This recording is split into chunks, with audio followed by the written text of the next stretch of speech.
Trill has noted that the power is in the box. So the woman actually has the power to influence the man to do things that he may not normally do.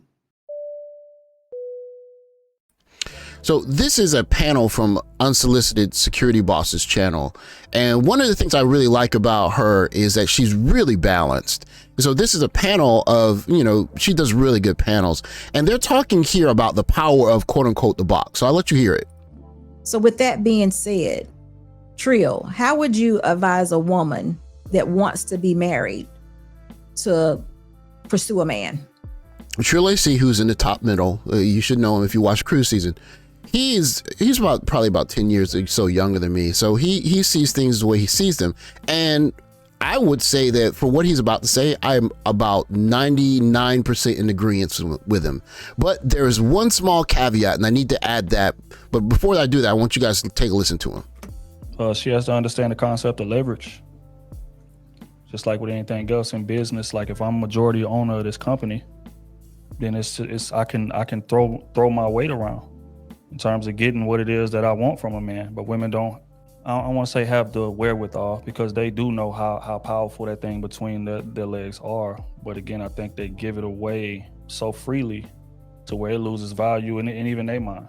Okay, so we understand where he is so far, and he's 100% right about this. I would say if you're talking about, the Black community, there appear to be a lot of young women who are just not really valuing, they're giving their body maybe to the wrong people or giving it too soon or whatever. And so he's speaking to that. But fact is that, you don't have to argue with a man. You don't have to get loud with a man or anything to control him. Women have the most powerful asset in existence. That's just what it is. It's more powerful than money. It's more powerful than anything else. If you look up murders that happen in society, more times than not, especially between men, more times than not, it's a woman related to it. Men will kill you over a woman faster than they'll kill you over stealing money from. But then people will say, oh, money is the most. No, it's not. What's between women's legs is the most powerful asset. But the fact is women don't wield it accordingly. I would say that from his point of view, he probably sees that as, I think he's mid-30s. So from his point of view, if I went back to my mid-30s, I would 100% agree with him. But I'm not in my mid-30s. I'm a little older than that. And so I want to kind of reframe the point, because I would say that in the Black community, he is 100% correct. 100% correct. If you're talking about the Black community exclusively, he is spot on here. I want you to hear a little bit more of him. So I want to make sure that he rounds his argument out enough so that it's not getting clipped and you can totally identify where he's coming from. Because of selfish reasoning. So because you're willing to give me the most powerful part of you, the most powerful asset in the world with little to no effort, how can you expect me to be willing to give any? What type of incentive do I have? I'm getting 99% of the benefits from you without even being in a relationship. It doesn't matter what you're worth. I gave an example earlier on the podcast. If I walk into a Mercedes-Benz dealership and they got a Benz on the showroom floor, brand new, I checked the mileage, it has 2 miles on it, and the price tag in the window is $200. As a man, are you going to pay the $200 that the price tag says, or are you going to pay the $80,000 that is actually worth? You get a good feel for his approach, what his point is. I think the point he's making is that specifically, he's saying that Black women in the dating scene right now they undervalue their bodies. I think that is exactly what he's saying. And he used a very general term. He's saying that it's the most powerful thing. I think what he possibly could have said was, in the Black community, it wields itself, or it is the most powerful force in the Black community, because I 100% believe that. But in terms of a general statement, I actually have to push it back against that. And I want to use this next story to explain to you exactly why. This is a map of the Philippines. And right here is a small island called Lubang Island. Forgive my pronunciation. I'm sorry. I haven't been to the Philippines. But just so you can get an idea, you see the red, which means it's a type 1 climate. So type 1 climate, you're looking at average temperatures year round of 88 degrees, right? Those would be the high. The average temperature would actually be 81, but the average high would be 88 degrees. And so you see that average high is above 30 degrees Celsius. That's really hot. And you can see the rainfall here in the summer months. 10 inches in June, 16 inches in July, 17 inches in August, 13 inches in September. That's a lot of rain. So that 4-month summer period has to be incredibly uncomfortable. I'm sure people that live in the Philippines can attest to that. Now, why am I talking about these temperatures from Philippines? So this is the story of Hiro Onoda. For most people, the Second World War came to an end with the Japanese signing of unconditional surrender on the 2nd of September 1945. But it wasn't always the case. In the years and even decades after the war, a number of high-profile Japanese holdouts who were unaware or unbelieving of the surrender continued to fight and made worldwide news. Perhaps best known amongst this group was Lieutenant Hiro Onoda, who remained in the mountains of the Philippines for an incredible 28. I want you to see that right there. It says 28 years. 28 years of this weather.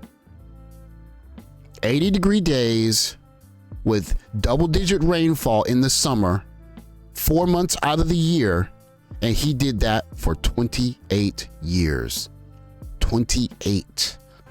Despite some contact with locals during that time, Onoda wasn't actually convinced to give himself up until his former commanding officer, who had long since retired, was brought back to the Philippines in 1974 to officially relieve him of his duties. Onoda died in 2014, aged 91. That is a true testament to the human spirit. For 28 years, he remained in the jungles. After the war was over, that would have been at least a good 25 years. And in that kind of climate, he continued to survive eating grub worms and whatever he could scrounge in the forest. And he stayed at his post. So if you're watching this video, you're probably watching it on an iPhone. And somewhere a long time ago, Steve Jobs was sitting in a chair and he had this idea to cram all of these electronics into something that's the size of your hand or smaller and make it ubiquitous across the planet.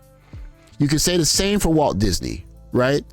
He was sitting somewhere in a garage or a chair and he had this idea that I'm going to make this little mouse, and this little mouse is going to be a ubiquitous symbol of fun for kids. And now you go into most any store and there's Mickey Mouse insignia and 6 theme parks and Disney stuff everywhere. I would say that the most powerful thing on the planet is a man with an idea who is 100% determined to achieve it. And this is something I think about, or something I thought about when I went to Tokyo Skytree. Now, if you see Tokyo Skytree, it is just a magnificent structure. Magnificent structure. And so you see something like this and you think there are some guys somewhere that just sat in a room and for days and days and days on end, they thought about how can we build this? How can we design it? How can we make it sturdy? How can it be beautiful? You think about all of these things that went into thinking about Tokyo Skytree. And when I think about some of the great accomplishments of mankind, one of the things that happens when a man is really 100% focused is that the last thing he's thinking about is sex. He's not thinking about sex. Maybe occasionally it might be a release or something like that. But in terms of trying to achieve something great, that sex will take a back door to what is your real dogged determination goal. So back to the power of the box. The box is powerful. I will not disagree with that. Trill is 100% right about that. But here's the caveat to the power of the box. If you have control over your lower sexual nature and you can put that desire, that energy to good use, trying to accomplish something, first of all, you can get a lot of stuff done. But I would also say the second thing is, if you approach or deal with a woman and you have the energy of, I like you, but I don't need you. I would like to be with you, but I don't have to be with you. Then it's almost like cheat code in terms of talking to a woman. You might even like her. You might even want to have something special with her. But if you could set in your mind, yeah, you're cool. But if she says no, no big deal. If she wants to date with me, no big deal. If she doesn't want, no big deal. She breaks up, no big deal. And you can have that, whatever that purpose is, that number one thing in your life is, you can deal with that person in a way where you have all of the power. The lower nature that desires the box, if that's controlling you, then you get simps. You get guys who worship the box. It's on a worship level.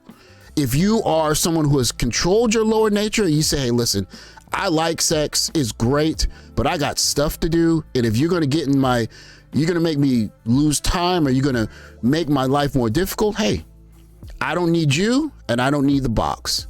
You get there, and no matter where you go on this planet, you're going to be able to dictate the terms of your relationships with not only women, but you're going to have better outcomes in terms of the kinds of success you have. Get control over your desire for the box, gentlemen. Thanks for watching. Please like, subscribe. I'll catch you guys in the next video. Take care, guys.